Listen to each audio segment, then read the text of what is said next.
Good afternoon and welcome to another Veterans Forum. Today is a rather unique program. We're coming to you as our first remote up in the Laconia Rehabilitation Center here in Laconia, New Hampshire. Today is the 12th of August, 2015. Time is rolling right along. I'm Bob Stevens. I'm the producer and host of this program, and I welcome you. Now, before we start the real program, though, there's something I'd like to remind each and everybody out there, guys and gals and all your friends. Throughout New Hampshire, there's a special telephone system. The number is 211. If you dial that number, you'll be put in contact with a cadre of different types of people and services that'll help any guy or gal who may be in need of help or their friends think they may need some help. The only requirement is you have to have been a veteran with 6 months or more of good service and an honorable discharge. There aren't too many people that don't fill that bill, I hope.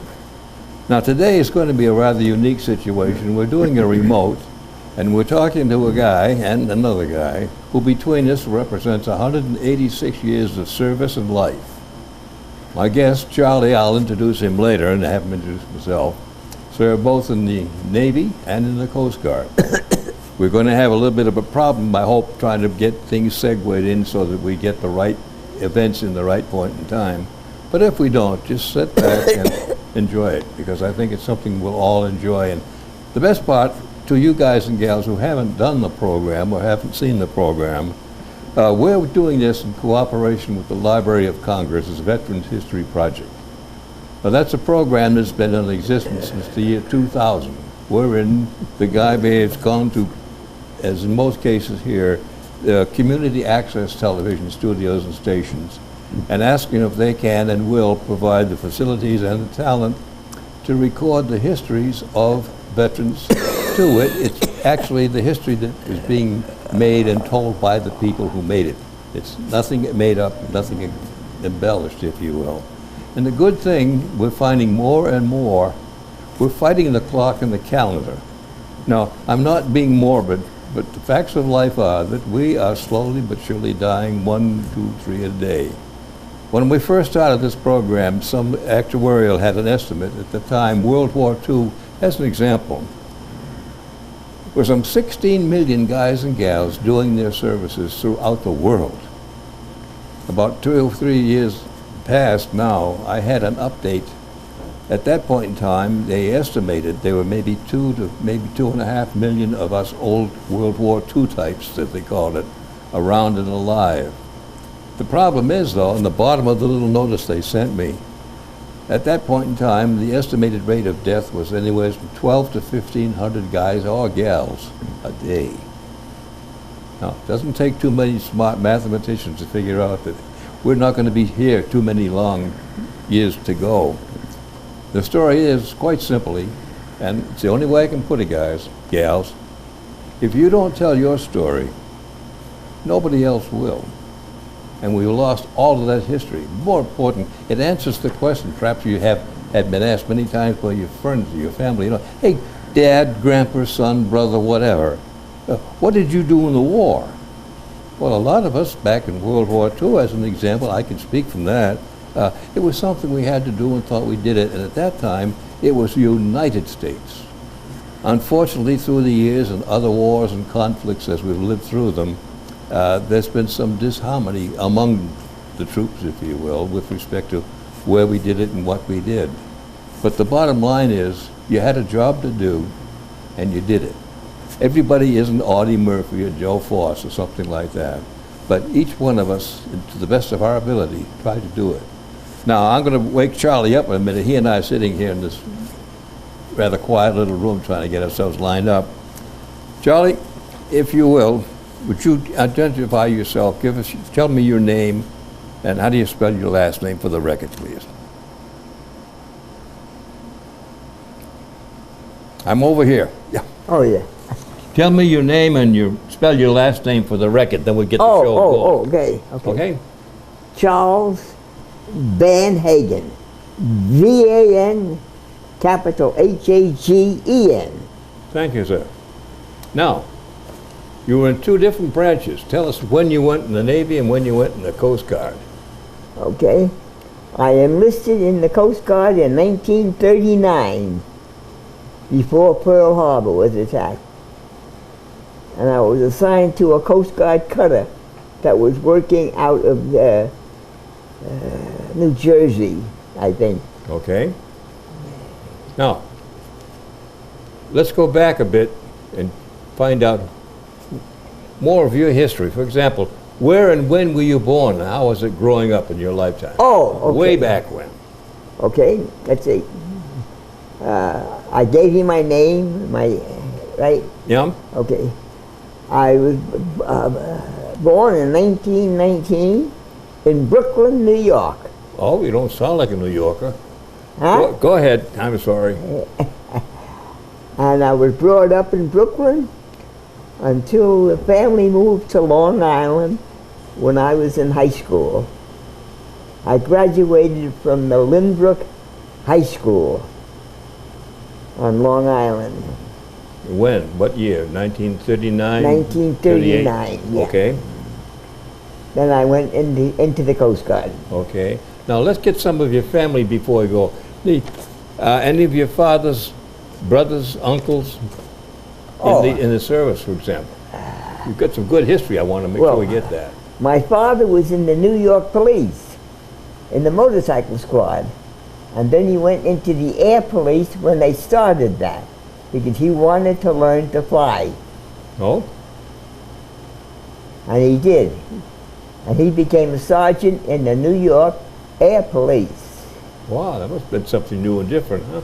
Did you ever go out and take a ride with Dad on Father's Day or something Well, like that? yes, I took a ride with Dad. Dad didn't own a plane, couldn't afford it. So he borrowed a plane from a friend of his, which was a two-seater, open cockpit. Bi-wing or monoplane? Huh? 2 wings or 1? A 2 wings. Okay. And a two-seat, and I was in the front cockpit, and Dad was behind me doing the flying. Uh-huh. Did you have a parachute, Dom, in those days? Yes, I had the paraphernalia for a chute. But Yes. you didn't have the chute? Huh? Okay, that's fine. Yeah. Now, but I think, now, your son's over there talking something about one of his uncles or grandfathers had served with the Teddy Roosevelt White Fleet. Can you, off mic, tell us, if you will? His father was one of the band members of the first battleship, USS New Jersey, in Teddy Roosevelt's Great White Fleet. Wow. Sailed around the world. Okay. And any other members of the family in the service, you including you? Well, his brother, elder brother, Jack, was in the U.S. Army in World War II. Okay. I was in Vietnam, and my son, his grandson, was in the U.S. Navy between the 2 Gulf Wars. Oh. Still active? Or No, he got out of the Navy. He's now a mechanical engineer for Southern Power down in Georgia. oh, good deal. Okay. Now, when you were in high school, were you any kind of sports or activities? Did you play any I went soccer? out for track, and I was doing high jump and pole vault. Wow. Not too good, But you did it. You tried. That's the important thing. Okay. but I survived it. All right. Great. Now, what tempted you to get in the Navy? Well, I've been reading up on it, and I've been reading in the paper about the Coast Guard and the Navy. So I thought it would be nice if I could get into the Navy, which I tried, and they turned me down because they said of my eyesight. But I had just passed an eye test for my driver's license. So the state said you're okay to go there. All right, all right. So we went from there. Okay. Now, where did you report when you went into service? Huh? Where did you report to when you were inducted? Oh, I reported to a ship that was stationed in Staten Island, I think. Now, is that where you took your boot training? Where'd you take your boot training when you went into the service? Yes, I had to get a ferry from lower New York over to Staten Island and then go aboard the ship to report. Okay. Do you remember the name of that ship? I'm not sure, because I went to a couple of them there at the time. It was either the Galatea or the Champlain, I'm not sure. Okay, because we have both of them down here. Very Yeah. good. Now, what were you doing when you reported aboard? I was just a plain seaman, apprentice seaman. Okay, and? That means you're doing the scrubbing the deck, scrubbing the john, and cleaning up any place that they told you to clean up.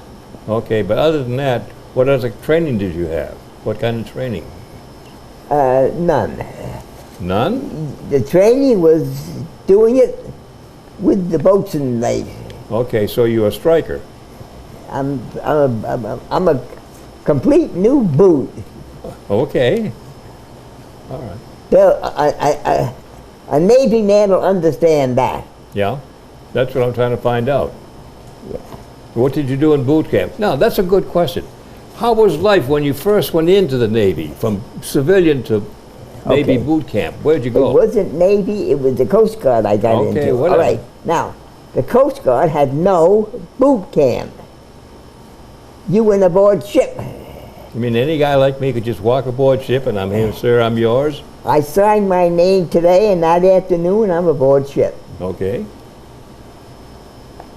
And how did you advance?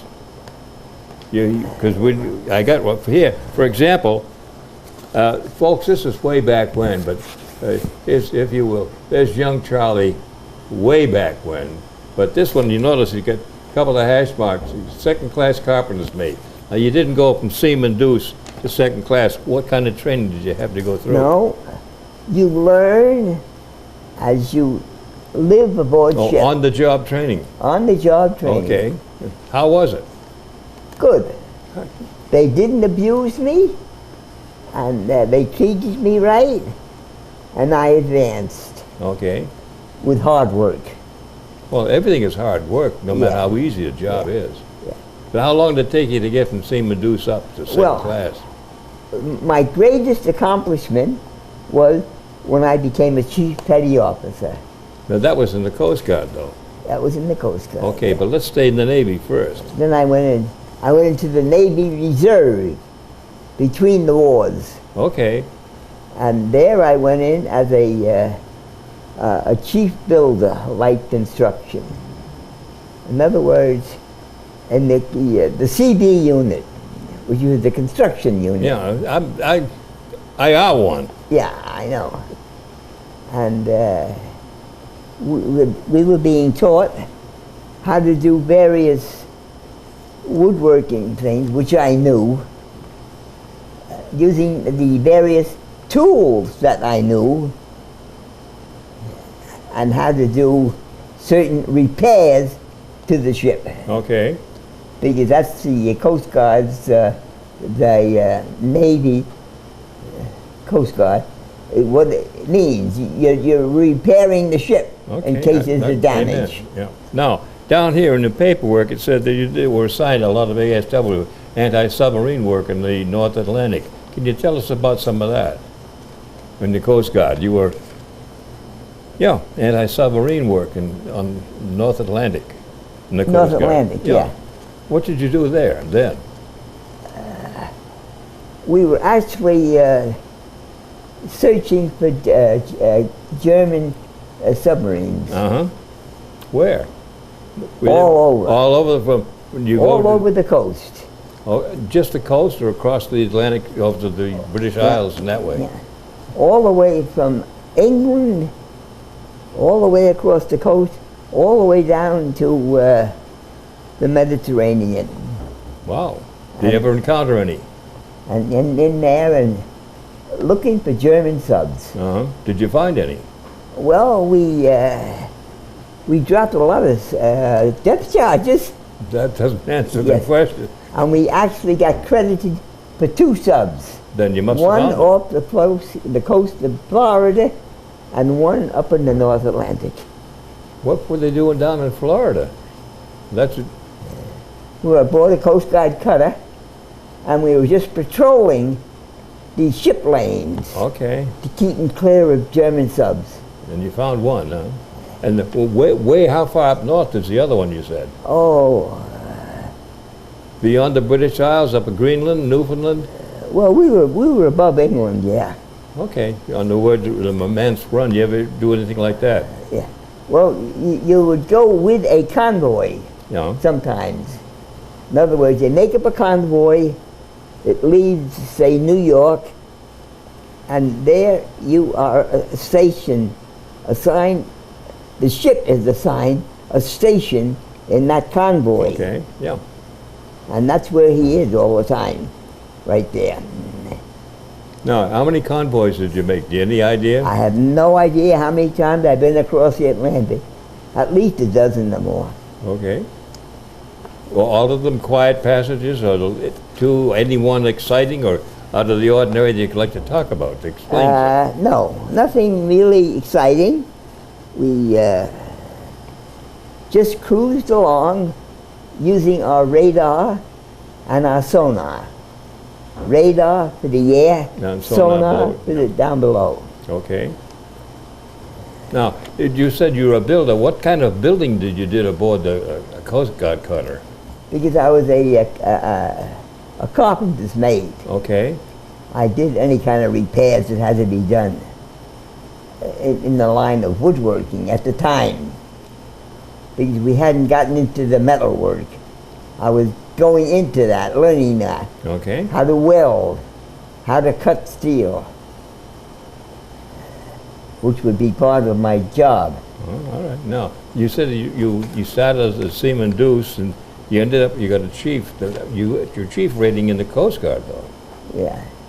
I enjoyed the Coast Guard because it's a small unit. The officers are very friendly and helpful, which is the Navy, they kind of put themselves above the crew. But the Coast Guard seemed to work together. Well, it's a smaller unit, but you had to work one with the other. You didn't have any specialists as such, I would guess. So it worked out fine. Okay. I enjoyed it. So I put in 6 years. Didn't bother me. Then when you left the Navy to join the Coast Guard, no, you left the Coast Guard, you got me going now, to join the Navy. What prompted that? I forget. Just want to keep your rate? I don't remember at the time All right. why I made that change. But all of a sudden, I had an opportunity to go into the other service and hold my rating. Okay. That was the main thing, to hold the rate. Now, have you had any service connected activity when you were in the Navy Reserve? Did you go on any trips assigned to something outside the States? No. Mainly when I was in the Reserve, I was assigned a ship that went out on patrol or went out to with a convoy, as a guide ship with the convoy. Okay. To chase, search for the subs and search for the aircraft. We had sonar and radar. I understand. Okay. So you're searching for both. All right. Now, shifting gears a little, we've had here, you have duties in the Mediterranean, the North Atlantic, North Africa. Of any of those areas, something you could like to talk about? Tell us about something that was special or ordinary that just felt pretty good to do. What were your experiences? Okay. Well, I'm just a lonely seaman aboard ship. And you get a whole bunch of us that are just seamen. You have a boatswain's mate or a gunner's mate, whoever, will give you an order to do something. And that's what you do. Now, when I was on watch on my one cutter, sometimes I was on the wheel. I wasn't the quartermaster, But they needed someone to steer the ship. Okay, and you were it. And so I was it for a period of time. Okay. Because it's very simple. You've got an officer and you got a senior petty officer in the wheelhouse. in the wheelhouse. Okay. Yeah. The bridge. Let's get technical. ma'am. The bridge. I'm not a Navy man. And if they say a full right rudder, you give it a full right rudder. If you say steer certain course, you put the ship on that course. Yeah, okay. Very simple. I made out fine. You must have. You're still here, alive and kicking. That's good. Yeah. Any particular things you did when you close to the Mediterranean, as far as what you saw, what you did? The Mediterranean was like any other port, except they didn't all speak English. You got a gibberish of stuff. Luckily, all the crew were English, could speak English. The orders were given in English, so everybody could understand what they were talking about. Okay. Now, do you ever pull any liberties or have to leave the ship while you're cruising around, have a time ashore to party and have a good time, anything R&R like that? Yeah. I don't remember. I think once or twice we picked up a sound on our sonar, which is underwater. Mm-hmm. So we knew it was a submarine of some kind, You didn't know whose. but we didn't know who. Yeah. So we had a way of determining that by sending out a certain code that the ship would get. Mm-hmm. And if it answered one way, it was one of our ships. If it didn't answer and ignored us, we knew it was an enemy ship, Somebody else. someone else's. Good. So we reported it as that. Now they told us one time, keep track of it, follow it, which we did, and kept reporting back by radio. Now, did you have any depth charges or anything you people could launch? Or did you just have to go on sound and report the track that way? Because you said you got credit for 2 possible kills. Now I wasn't in a position to make any decisions. I was only a seaman. And I was on the wheel maybe for an hour today and maybe an hour tomorrow. I don't know what it was. But you're not on it that much. And you're not giving any orders. Well, okay. You're taking the orders of the seaman. When you get up in rank, you give the orders. And you got to take them too. There's always one guy above you with one more stripe, let's face it. No matter how many you got from here down. Okay, Captain. Yes, sir. All right. Now, when did you leave the service? When did you retire? Huh? When did you leave the service? Oh dear, I forget just when year I did. Can you possibly help us? About 1950. Okay. And then, That's when he left the Navy Reserve. thank you. Okay. Now, you through the Navy. When did you go to work? And you were all done. When did you start working for a living? All right, when I started working, I went with Grossman Lumber. That was a lumber yard down in the Boston area. Quincy? Quincy was one of them. No, They had okay. quite a few yards down there. I know. And the Grossmans were very popular people. And they were good people to work for. And what did you do there? I was just a seaman. No, you were working now, not the Navy. What was your job when you worked for Grossman's? What did you do? Standing watches mainly. I'd stand a watch on the bridge, the crow's nest, the bow, Okay.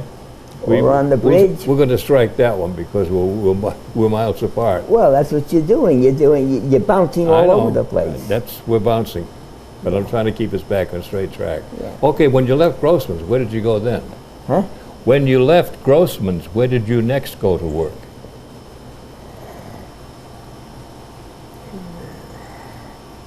Let's see, I worked for Grossman's for a couple of years. And I'm not quite sure. Oh, I know. Yes. They wanted to put a yard up in Plymouth. And I lived in Plymouth. Plymouth, Mass, or Plymouth, New Hampshire? Plymouth, New Hampshire. Okay, because we got a lot of geography to take care of. Yeah. They had one in Plymouth, Mass. I know. So they sent me there to be learning how to become a manager of a yard. Good for you. Okay. And that was a training period for me. Well, that's where your Navy and Coast Guard training came in. That was Coast Guard. Okay. And I stayed Coast Guard until that ran out. And then in between, the Coast Guard didn't have a reserve which you could go down to and sit around. So you're going back into the service again. So, we'll put that to sleep. I was in the Navy Reserve. Okay, and assigned to Seabees. Yeah. Okay. Now, going back to where you were working after you left Grossman's, you came up here to New Hampshire to set the yard up? Well, yes. I opened up, or helped open up, the one in Plymouth. New Hampshire. They didn't have one in Plymouth. Okay. And they wanted one in Plymouth because it was a growing town, a college town, and a growing town. So I went up there as a student, you might say, learning from someone else who'd been Okay, you're a striker, not that. So I started that way, yeah. Okay. Just to know the ropes of being the manager of a yard. Okay, now how did that turn out? Were you promoted to that job? Yeah. Well, you got to learn what to order, when to order, things, various things. Okay. And how did you make out? Oh, I made out fine. Because pretty soon I had my own yard. Working for Grossman's or your own yard? No, a grocery yard. Okay, very good. Yeah. And how long did you stay there? Oh, a couple of years I was in there doing that between Grossman's and myself. Uh-huh. It's all a training period, really. You're picking up tidbits here and there from everybody you meet. You pick up a little more information about how the yard should be run. And you try and be very diplomatic and put it together. Oh, yeah. Right. Now, changing gears for just a minute. When did you get married and start having a family? Do you recall any about that? When did we get married? When were you married and started your family? Well, we got to make sure the women get credit too. Well, we met at the circus. Oh? Okay, I heard some. Tell us again. Okay, now, that's a little story behind it. The ship pulls into New York, and one of the seamen came to me and said, "Chief, we're going to go, the circus is in town, and a couple of us are going to the circus." Because he says, "We've never been to a circus." Go ahead. Okay? So they twisted my arm, and I said, "Okay, I'll go with you." Okay, so we went. Now, were you in uniform? Huh? Were you in uniform or civvy? Oh, uniform. Okay, fore and on. Go ahead. And there was a debate going on between two young ladies and two fellas who were sitting in the wrong seats, and they weren't about to move. So they were giving these girls a hard time. So being a brave I stood in front of those fellas in uniform with 6 sailors behind me and said to them, I will sit here, right alongside of them. And they didn't like that, so they left. Well, and what about the 2 girls? The 2 girls took their seats, and we sat very close to them all through the circus. Okay. What happened after that, though? Well, I got telephone numbers, name. Next time I come in port, make a phone call. Uh-huh. You're a big spender, huh? 1 phone call? How many phone calls? I don't remember exactly. I know, you're pulling your chain. Oh no, it takes a while to get a contact going. Oh yeah. I finally got it working out, so if I knew the ship was going into New York, as soon as I pulled in, I could go make a phone call and talk to her where she was working. She was an infant nurse, and that was her job. She was In what hospital? Where? In Boston, she was New trained York? for us. Where was the hospital located? It wasn't a hospital. Oh? An infant nurse was the nurse that went home with the baby. Oh, like a midwife? Is that a good term? I don't know. Okay, go ahead. I don't know. But it was an infant nurse. Okay. And that's what they were trained for. She'd been to school for that. To take a baby, just fresh born, with the mother, home. And get them set up. Yeah. And go to the Okay, all right. working of the baby, the taking care of the baby. That's the main thing. Mm-hmm. Now, how long did that go before you popped the question? Or asked her I to don't marry you? remember that now. Huh? That was quite a little time. Yeah, a little time. So, Now, what kind of a family do you have? huh? How big is your family today? How Today, many sons and daughters do you have? let's see. I'm still married to the same woman, but we're not living together. Because she was, when I was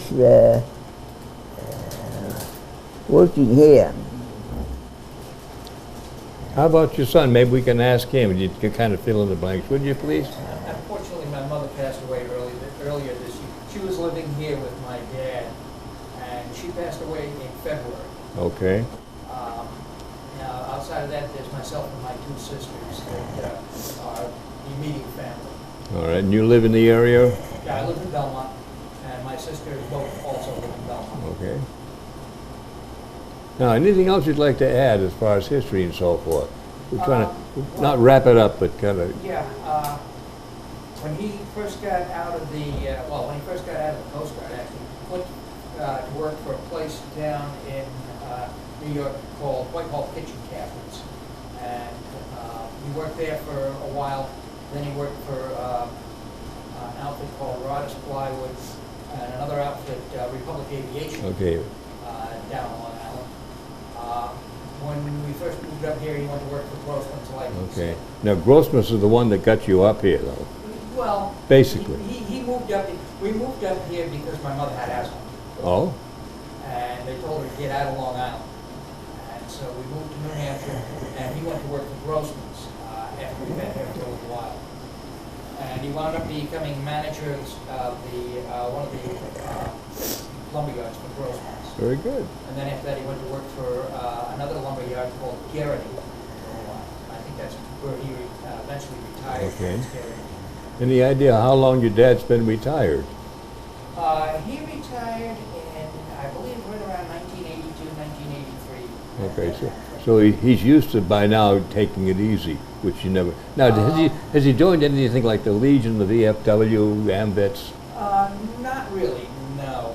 For a while, he was doing outside sort of subcontracting carpenter work. Okay, just to keep busy. Yeah. But, then he was sitting at work one day eating a sandwich. He says, you know, my wife's at home. I'm here eating a sandwich all by myself. Something wrong with this picture. Amen. Okay. That's about a wrap up, isn't it? You heard enough. Pardon? No, if you've got something you want to share with us, we're here to hear it. Oh. Any great stories, any advice you want to pass on to the young kids coming along? Oh, I don't remember now myself what I was going to say. Although working for the Grossmans was a great experience. Okay, tell you what, I'm going to change gears a bit. I would like, this has been in the background, this is a shadow box. Can you give us what these represent? Do you remember all the medals you got?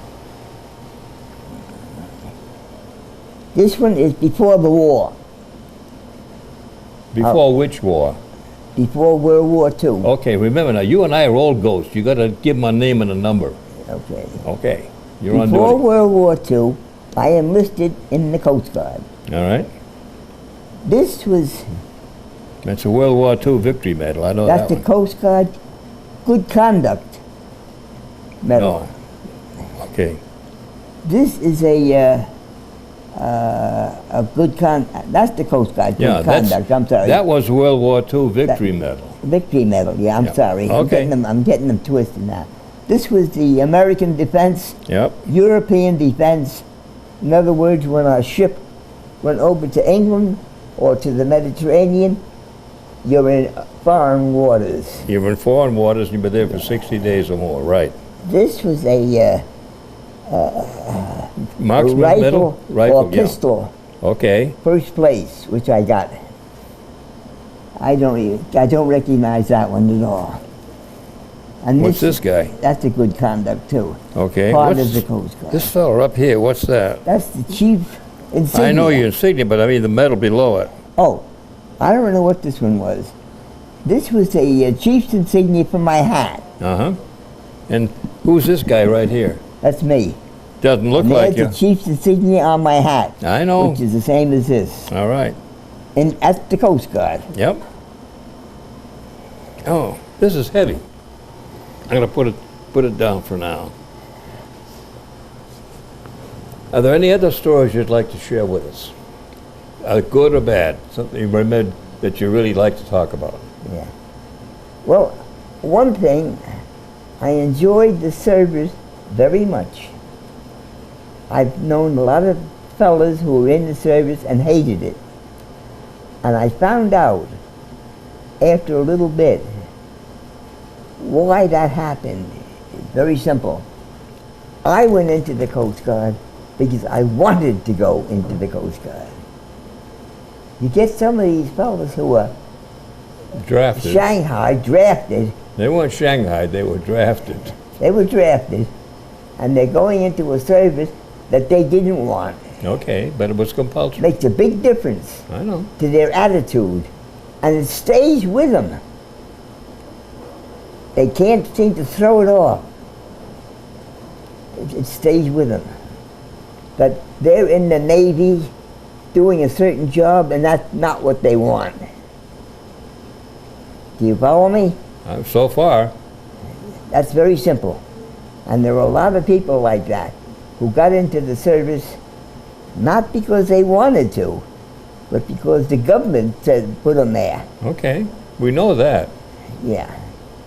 So if they went in with the idea of making a show of it, making a go of it, it's very simple. You just obey orders, do what you're told, and don't get into an argument with a higher officer. Okay, well that's life, no matter what it is. Yeah. Whether you're single or married, they're higher, yes ma'am. That's right. Okay. So, and when you make chief, that's the big step. Because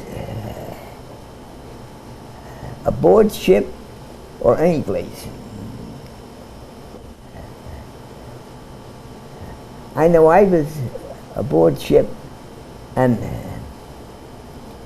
I was a chief and there was an officer there and some young kid came up to the officer and was asking him a question about the ship.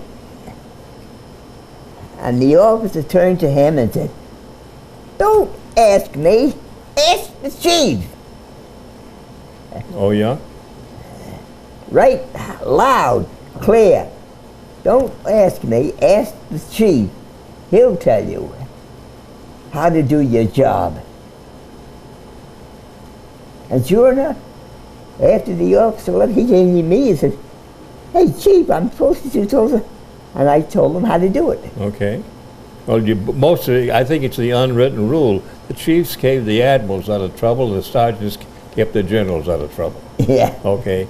That's a generalization that nobody will ever argue with, but you can't prove one damn thing. One more thing. Now that you're resting in rehab, anything you'd like to bring out as far as what you've done here? I can't think of anything offhand because I enjoyed the service. Okay, good. Because I wanted to go in. I know. I wanted to go in from the start. But when I had to go into the service, I figured, well, I'll do this and maybe change later on, which I did. Okay, and it turned out. You don't get chief just because you're a good kid. So pretty soon I made second class petty officer, first class petty officer, and when you hit chief petty officer, that's when you get your recognition. Okay, and you happy with it? And yes, because you have an officer come to you and say, "Chief, I've got a problem with this young fella. How do I handle it?" And you can tell him. And you tell him how you would handle it. And it usually works out fine. You know why? Because you're close to the relation. That's right. And you've done that damn job before anybody else, right? Exactly. Okay? I have 3 words for you. Thank you, friend. You're welcome. It's been fun and a pleasure. Glad to help. Amen. And I think the main problem is that so many of the young fellas went into the service, were drafted. Okay, we've been down that road, okay? Yeah, because that's another road completely. And they didn't want to, they never liked it, so they don't do well. All right. They bitch it every time they get a chance. Okay, I'm going to sign off right now. I'm going to say that's a wrap, folks.